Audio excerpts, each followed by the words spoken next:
Breaking news చూస్తున్నాం. Senior నేత మాజీ మంత్రి కాపు ఉద్యమ నేత ముద్రగడ పద్మనాభం వైఎస్ఆర్సీపీలో చేరారు.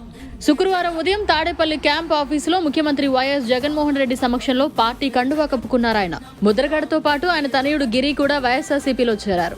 ఈ సందర్భంగా వైఎస్ఆర్సీపీలో చేరడం సంతోషంగా ఉందని ముద్రగడ తెలిపారు. గత కొంతకాలంగా ఆయన ఏ పార్టీలోకి వెళ్తారనే చర్చ ఏపీలో తీవ్రంగా నడిచింది.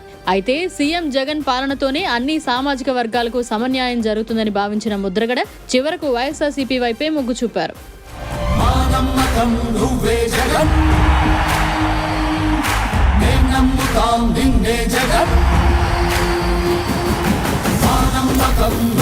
జగన్